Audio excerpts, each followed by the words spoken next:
Hello, ladies and gentlemen. Hello.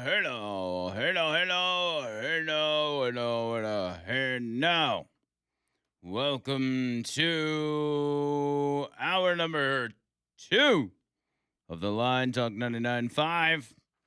Talk995.com. Andrew Mclain, who.com. And all the things in the Talk 99.5 app. Don't forget about that, cuz. Here's a good story right here. Scott says, Andrew, I can one up that. Had a $350 anniversary dinner with fillets and a bottle of Jarvis Cabernet in 1996. I got a piece of steak wedged in my throat within 5 minutes, and we had to leave. Worst part is I didn't get to eat anything, but I still had to tip. Dang. That's pretty rough. That really sucks. $350 in 96 is a lot of money. It is a lot of money. Bill says, Andrew and John, about 20 years ago, I needed a heart bypass for 100% blockage. They found one of those little cocktail wieners in there. Are you serious? No, that can't be. that can't is be. Is that real? No, it can't be. Bill, is that real? Found a cocktail wiener in your blocking your heart? Come on. Come on. Let me just make sure I read this right. He said 20 years ago, I needed a heart bypass for 100% blockage. They found one of those little cocktail wieners in there. There's no way. That's maybe they had to do surgery, and then the doctors were like, "Hey, watch this. Yeah, we found Really a cocktail wiener in blocking your main artery or whatever it was." That's crazy. That's about as gay as what I went through last night. You had a little wiener blocking off your heart. Bubba Rumble, he says, He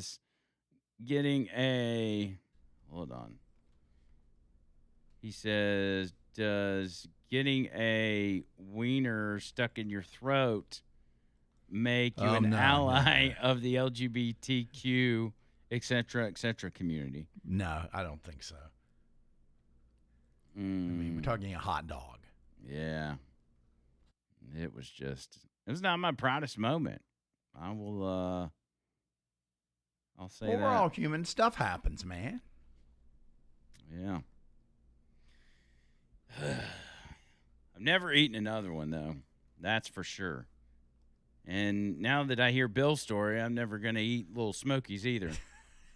That's one of my favorite little finger foods at events. Little pig in a blanket? No, forget the pig in a blanket. Just give me that crock pot full of those. I mean, I'll just dip in there and just load them into a bowl. The barbecue sauce? Mm-hmm. You ever had them with barbecue sauce and grape jelly? Or meatballs with barbecue and grape jelly? Dude, dude, I'm telling you, it's good. You'd love it. What's the ratio of jelly versus I don't know. sauce? I have no idea. I don't know about that, man. Oh, it's good, dude. It's good. I'll take your word for it. Yeah. Yeah, it was good. Did you see this video over the weekend of this blue-haired trans student at the University of Central Florida that lost it, attacked cops when the officer misgendered him? Oh my gosh! And they had to tase him and arrest him. That's how flipped out he was.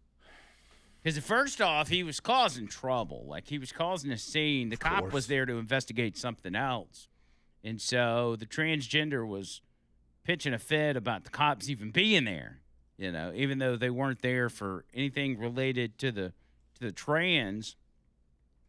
And the cop's like, listen, sir, you're going to have to calm down. And then he just goes off the rails. And I mean, is fighting with the cops, and they're like, we're going to have to arrest you. I wonder if he was on anything.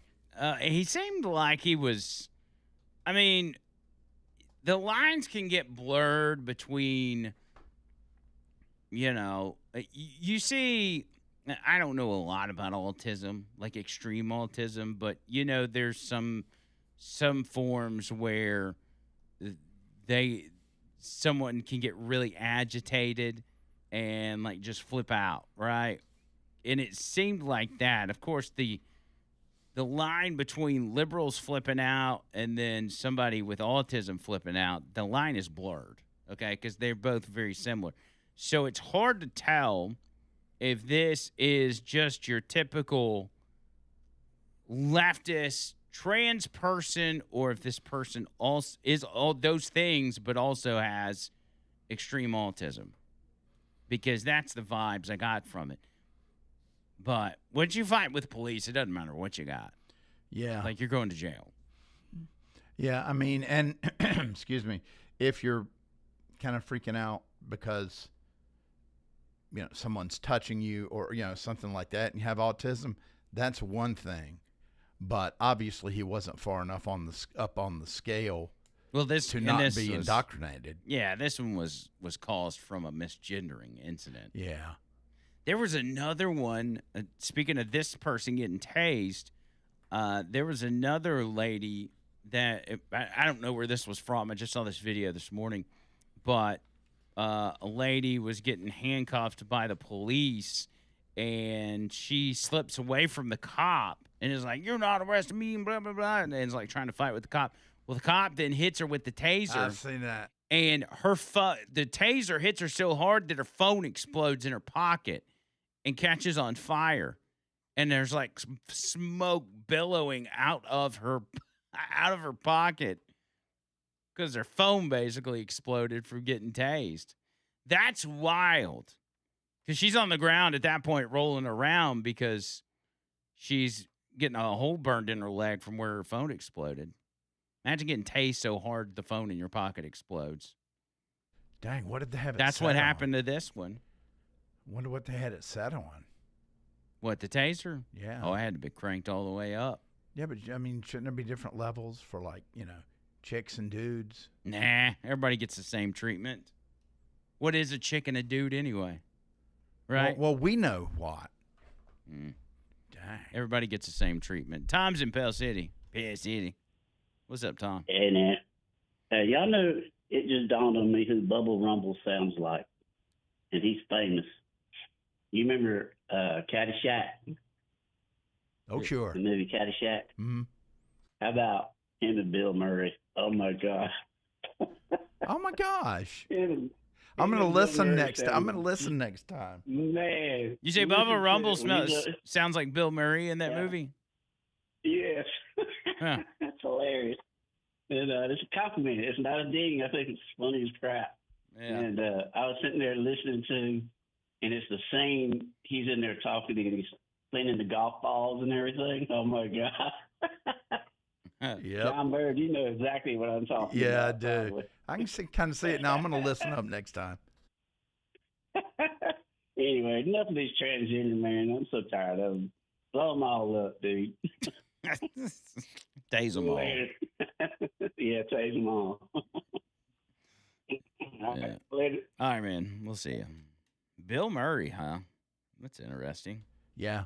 You'll have to confirm that for me because I don't remember what Bill Murray sounds like in Caddyshack. Yeah, I'll see about pulling a clip. Richard the Cop. What's up, Bob?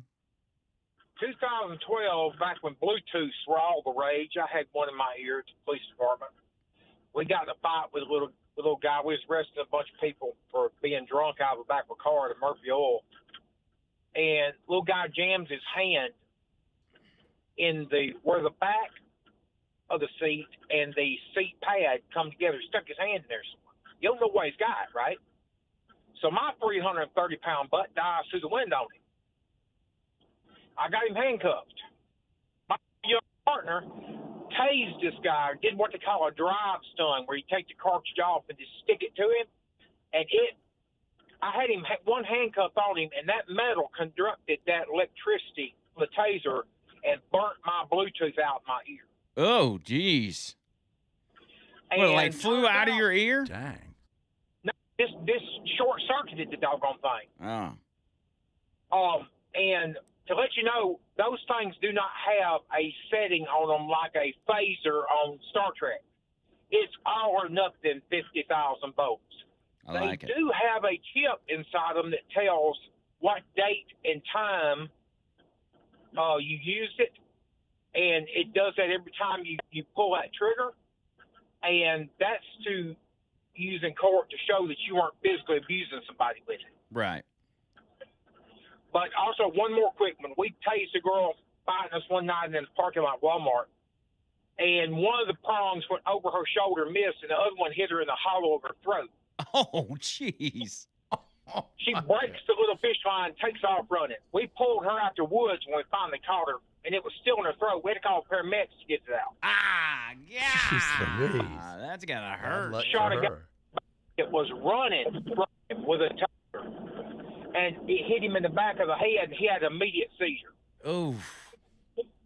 Full Yeah. tide, boys. Life was good back then. I got you.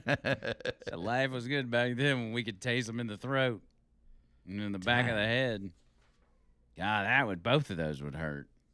Jeez, could you imagine? There's this guy. There's a guy named Caleb Hammer that I watch sometimes.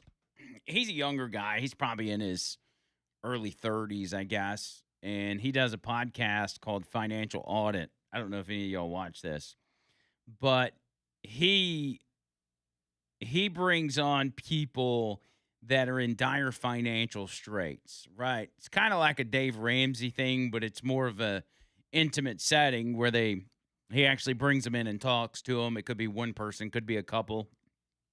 And as of late, he's been bringing in a lot of lefties, right? Like lefties and kind of weirdos that, yes, they do want to get their finances straight, but kind of the theme of the show is as he's going through their spending, it's absolutely absurd, especially when you're dealing with Gen Zers and some millennials. They're just spending their money on stupid stuff. And some of them are making good money, and they're still just blowing their money on ridiculous crap. And so he gets frustrated in most of these episodes and ends up chewing these people out. Well, I came across one where it was this, green-haired chick, probably in her 20s. She's obviously a socialist or whatever. She's prepared with all the leftist talking points as to why her financial situation is everybody else's fault and not her own. And just listen how this plays out. It's great. People have to have multiple jobs in order to sustain a lifestyle. Some people, not the median American. Not the median American. Is Some the people, median yes. American relying on minimum wage? What percent of the American population is relying on federal minimum wage? I don't know. Because you don't know I anything. haven't You just met have anyone who's making the federal minimum wage. It's just knowing facts about a country. But I've met people across No, all it doesn't wages. matter who you've met, lady. That's not what changes statistics. You need to disconnect from that. Your anecdotal collection of bullshit is not the real world. It isn't. I'm trying to meet people What where they're at. percent do you think makes the federal minimum wage in the United States? What I know percent do you that- think? What percent? No, answer the question, or I am service- ending this podcast. Answer the question. I don't know. Answer what you think. 30%? It's less than 1%. You know nothing. Well, waitresses make less than that. It's still less. Oh my goodness. Yes, but after tip income, Mm-hmm. it's less than 1%. You know nothing. You're outraged. You're performative. You're a virtue signaling moron. You have prepared talking points and you know nothing about the real world. I like that guy. Yeah, he's pretty good. And he just wears them out because it's just, it's the same thing with all of these people. I mean, on the finance side of things, she's got it in her head that 30% of people out there working are working for minimum wage, which would be anywhere from what, $8 to $15 an hour? Yeah, depending on the state. Yeah. And it's less than 1%. Less than 1%. Nobody's willing to work for minimum wage. And so most people would rather stay at home. Nobody's going to work for minimum wage. You know, maybe some high school kids, maybe. But nobody's doing it. And then it's like, it's everybody else's problem. That's why we need a socialist country. And it's people like that, by the way, that have gotten us in a position to where socialist candidates are being elected in different positions across the country. In case anybody's wondering why that's happening, it's because of stuff like that. Because they've been convinced of something that isn't real. That there's things going on in this country that aren't actually happening.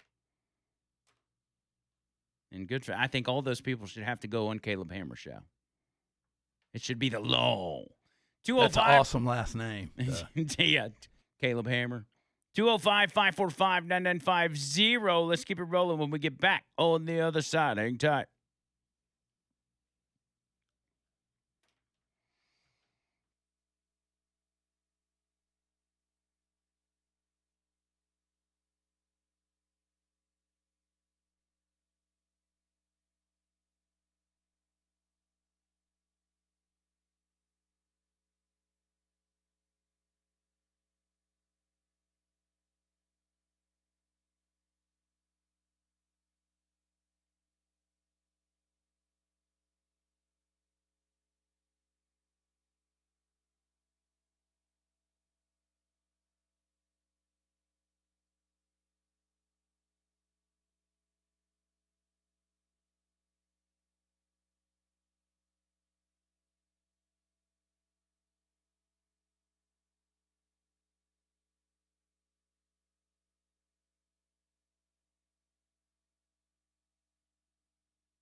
All right, let's keep it going. 205-545-9950. Let's see. We got Elizabeth in Moody. Elizabeth, what's up?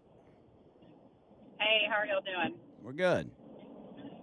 So I only joined about a half hour ago because I got in the car. But have y'all talked about the debates up there in Maine that they just had for the Senate? Yeah, we talked about him last week. We talked about this Ashley Webb person and all the things, which next segment, I'm going to actually go into some more detail about Ashley Webb. But they have seemingly decided who's going to be the candidate, which is this Troy Jackson guy, who also has a history of attacking women, but Democrats apparently don't care. Oh my gosh. Yeah, I didn't hear that last week y'all talked about, but I saw some of the clips over this weekend, and I was really surprised that the other candidates were talking so much about Graham Plattner being right about this and that. I can't believe they're not distancing themselves. And I thought, well, this Ashley Webb, I feel like she's probably the most authentic person up there. I said the same thing. I was like, because he, whatever, was saying, yeah, I want to defund the police, but it's probably not going to happen. I would like to abolish ICE, but it's probably not going to happen. And I'm like, well, at least she's being real. I know. They were like, what are your qualifications? And, she was like, I ran for this and I ran for that, but I'm not going to lie to you. I was like, okay, that's a start. She's like, I'm a songwriter and I like to read books. Oh, yes. Okay. Forgot about that. Fair enough. Anyway, that's all. It's like, I don't know, I might vote for this person if I were up there. Out of that group, I think I would agree with you. So anyway, that's all. Enjoy, y'all. All right. Thanks, Elizabeth. I appreciate it. Yeah, it's it's the most authentic one out of the group. Daniel, what's up? What's going on, Andrew? And it was the most authentic one out of the group. I loved it. Ironically. A little bit of transparency.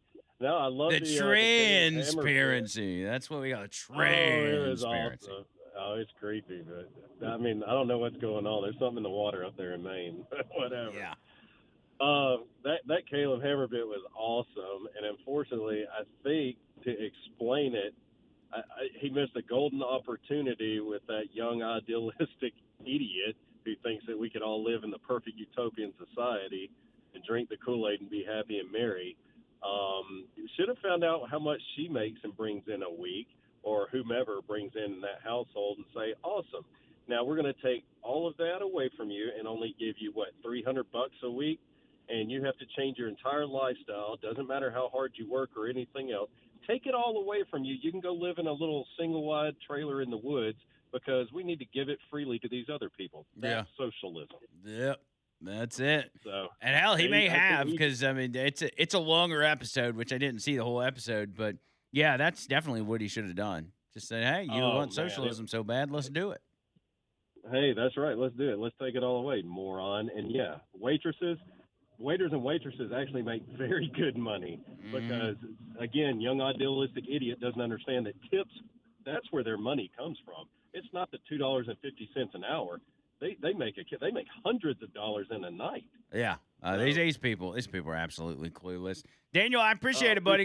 Good to hear from you. Yes, sir. Let's hit the bottom of the hour right here. We'll come back, and I got a little more info on that Ashley Webb person.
Did you say that you got a clip of Bill Murray from Caddyshack?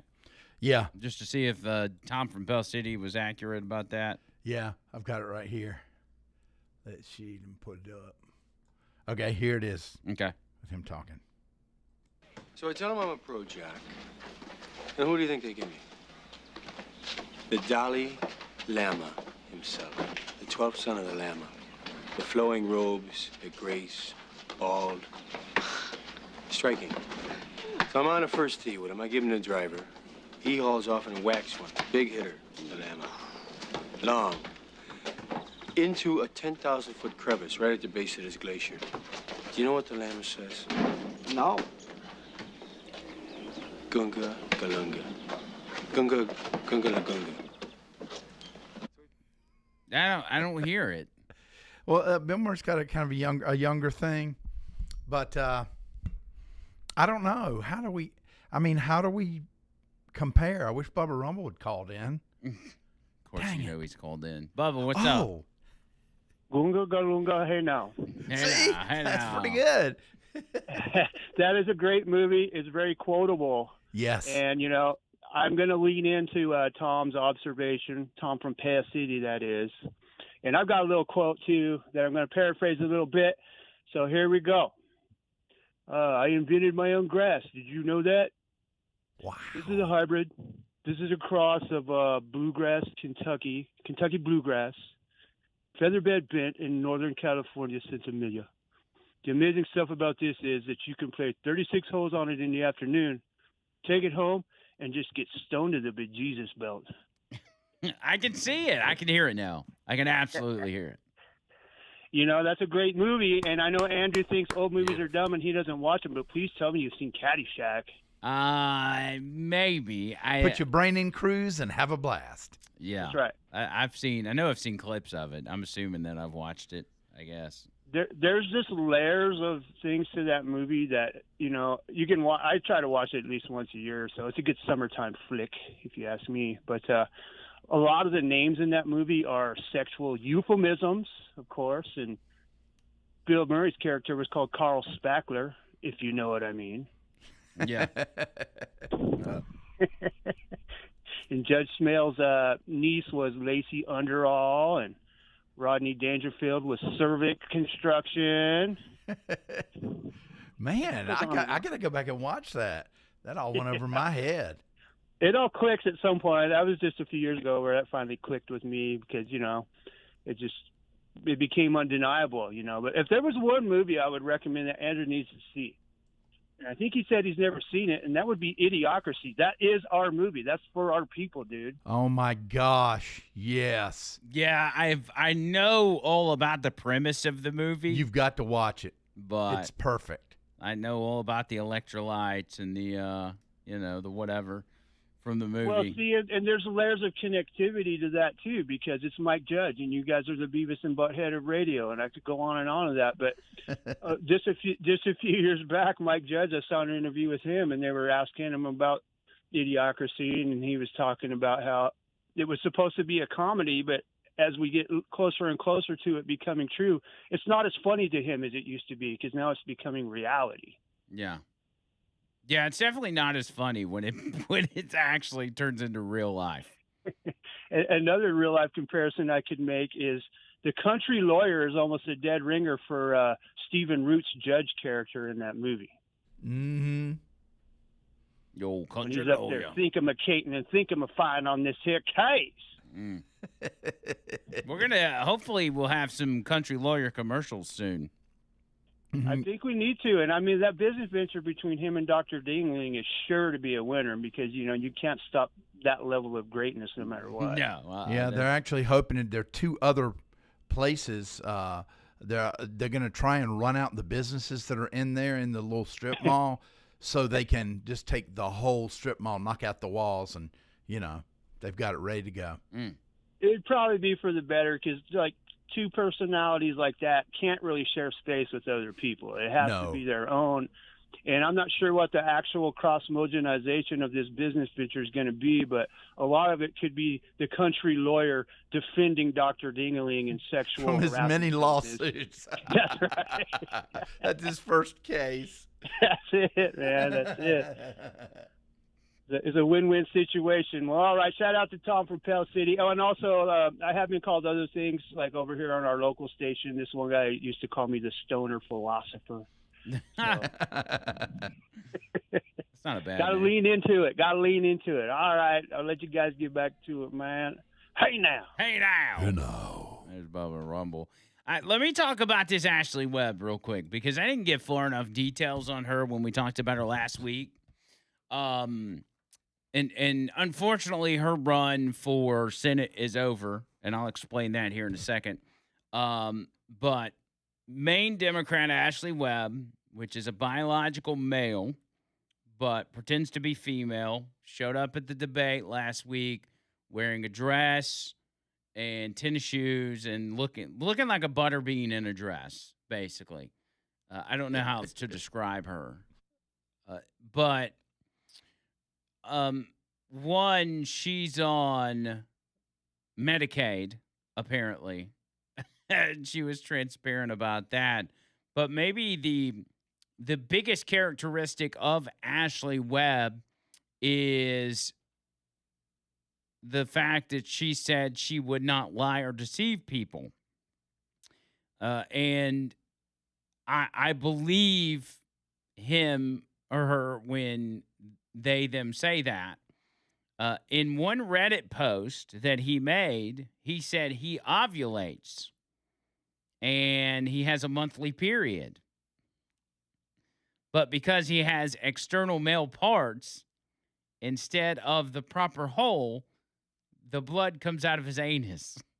Well, we know what we know what that's from.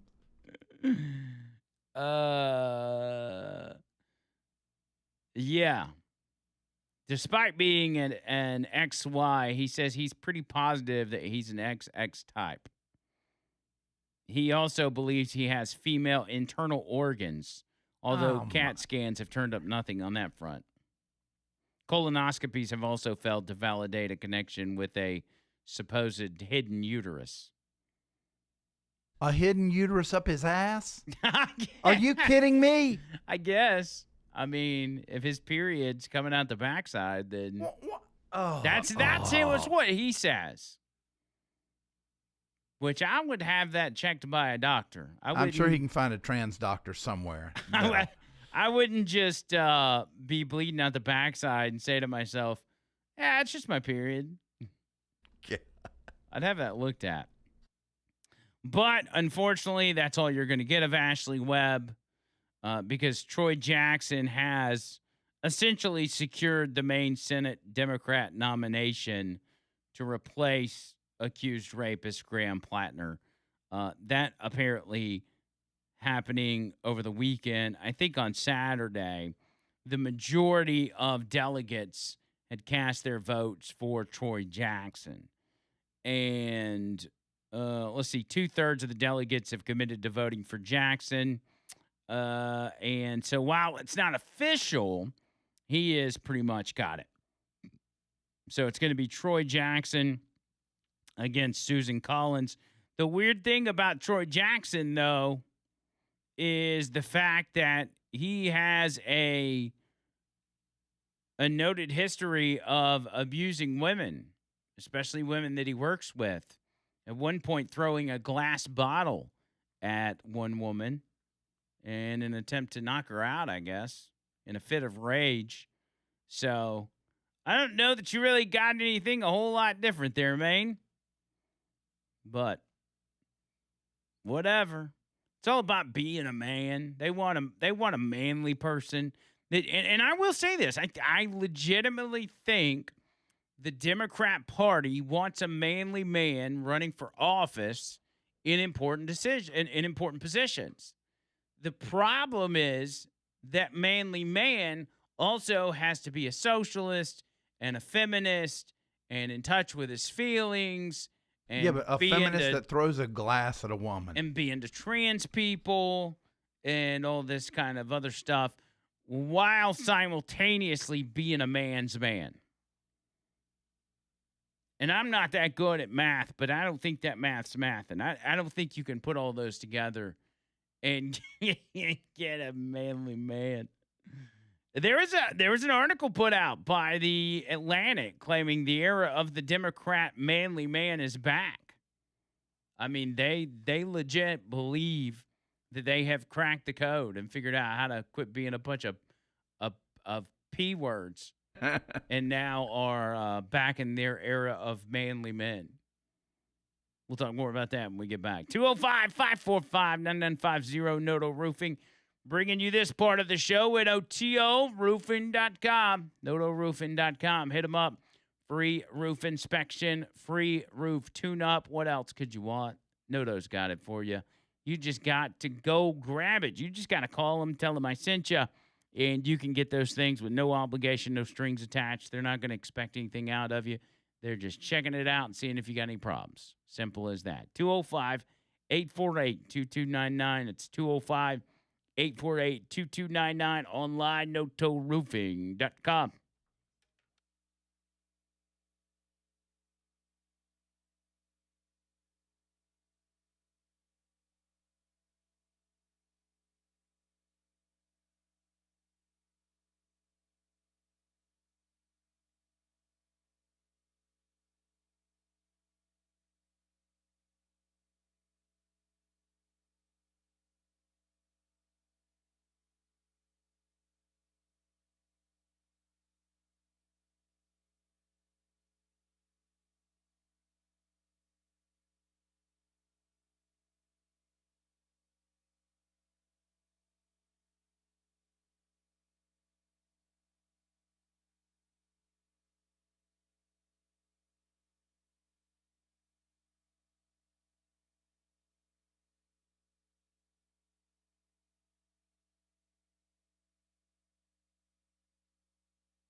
So the liberal journal of the Atlantic. I got a cramp in my leg. Stretch it out. Pull your foot towards you. I gotta get a banana. That's what the firefighters told me yesterday. Gotta have that potassium. Well, I don't want any potassium. I've already done enough gay stuff this weekend. The liberal journal of the Atlantic claims the era of the Democrat manly man is back. They said Brian Poindexter. Okay, okay, that's how you start it, by notating a guy that's last name is Poindexter. Brian Poindexter had just finished wolfing down a Reuben sandwich in a deli outside Cleveland when he delivered a message that, coming from a Democratic House candidate in the year 2026, sounded almost provocative. Quote, "There's nothing wrong with being masculine," Poindexter told me. "It's okay," he said, "to be a, quote, manly man." Poindexter's own manliness credentials are fully in order. The 46-year-old started working in a machine shop as a teenager and spent years hauling furniture across the country before finding stability as a union iron worker.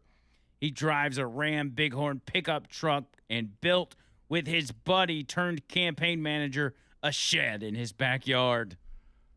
My God, if you've got to say all those things, I mean, he ain't as manly as they're saying. Now Poindexter is running for Congress, trying to flip a Republican-held seat in Ohio with a pitch aimed at a constituency that has abandoned the Democrat Party over the past 2 decades. Men. Critiques such as Poindexter's have gelled into a consensus over the past 2 years, repeated ad nauseum by starchy senators and governors with an eye towards running for president in 2028. Closing the gender gap now seems to be an official electoral strategy for Democrats. A couple of months ago, I got a call from a party operative who pitched a story on the Democrats' efforts to win back the manosphere. The operative ran through a list of a half dozen candidates in key House districts who, quote, are engaging culturally in male spaces. A bit of gobbledygook that I took to mean manly men, or perhaps guys. But that also reflects the sort of anthropological distance that points to the depth of the party's problem. After all, an iron worker probably wouldn't describe himself as, quote, engaging culturally in male spaces. Yeah, that's the problem. When you're out here having to yell to people that you're a manly man, especially if your last name is Poindexter, you're probably not a manly man. I'm just saying. Most people can look at an individual and say, that's a manly man. They don't have to be told. Hey, Brian Poindexter here. I'm a Democrat running for Congress, and I'm a manly man. I built a shed in my backyard. Okay, buddy. Okay. Remember when Kamala Harris ran that ad? What was it? About, what did they call it? It was, I'm a man. It was like, I'm a man, and I support women. You know, it's basically men for Kamala Harris, because the campaign at that time had realized that they had really lost men and nobody was digging Kamala Harris. Do you remember? Okay, Bert's got that ad. This is the men for Kamala Harris ad. Listen. I'm a man. I'm a man. I'm a man, man. And I'm man enough. I'm man enough to enjoy a barrel-proof bourbon. Neat. Man enough to cook my steak rare. Man enough to deadlift 500, then braid the out of my daughter's hair. You think I'm afraid to rebuild a carburetor? I eat carburetors for breakfast. I ain't afraid of bears. That's what bear hugs are for. I'll tell you another thing I sure as shit am not afraid of. Women. I'm not afraid of women. I'm not afraid of women. They want to control their bodies? I say go for it. They want to use IVF to start a family? I'm not afraid of families. They want to be childless cat ladies? Have all the cats you want. Woman wants to be president? Well, I hope she has the guts to look me right in the eye and accept my full-throated endorsement. Because I'm man enough to support women. Man enough to know what kind of donuts I like. Man enough to admit I'm lost, even when I refuse to ask for directions. Man enough to not ban young women from reading Little Women. Or one of those pants books that the sisters like. I'm man enough to raw dog a flight. It sucked. Not worth it. I'm man enough to be emotional in front of my wife. In front of my kids. In front of my horse. I'm man enough to tell you that I cry at Love Actually. Good Will Hunting. West Side Story. That and Predator. And I'm sick of so-called men domineering, belittling, and controlling women just so they can feel more powerful. That's not how my mama raised me. I love women. I love women who support their families. Women who decide not to have families. Women who take charge. And I'm man enough to help them win. That didn't go Cry over. at West Side Story. Forget that, man. Only you can cry at Braveheart, and I cried a little bit at The Patriot. You can only cry at those movies. I mean, oh my! I hope a woman's.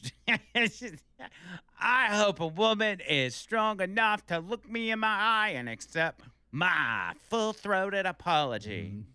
Deep-throated apology. Yeah, I raw dog it. I mean, come on, man. Come on. I like to raw dog my flights. You should have seen. It's different when you can actually see the individuals in this commercial. This is from 2 years ago. I mean, this ran in like October of 24. And as soon as I saw that, I was like, oh, Kamala doesn't stand a chance. And the guy that's like, I eat carburetors for lunch. He's like 400 pounds. I'm like, dude, you eat everything for lunch. Oh, man. What a bunch of homos. Because you know real manly men weren't about to be in that commercial. One of the guys that was talking, he was sitting on the side of his, sitting on the back of his tailgate. And he was like, he had his legs crossed. Oh, and no, not like women. No, he was turned to the side looking at the camera. Like his whole upper body was turned and his hands were sitting in his lap. I was like, God, dude. That's bad, bro. That's bad. Man. There's a lot of low T in that ad, which is why I constantly tell y'all about Alabama Men's Clinic, man. I'm serious, man. If your testosterone gets too low, you'll find yourself voting Democrat. Like, dead serious. And I don't want that for any of you because that's embarrassing. It's embarrassing. Now, if you got low T, don't be embarrassed about that. I've admitted to you guys that I had it. Unbeknownst to me, I had it. And I got with Jeremy in the men's clinic and said, hey, what can we do to get this back on track? And they said, we got the plan just for you. And they'll go through the process. They'll get you hooked up, man. They are essentially are like their own doctor's office, and they strictly concentrate on your testosterone. So every few weeks, you'll go back in there.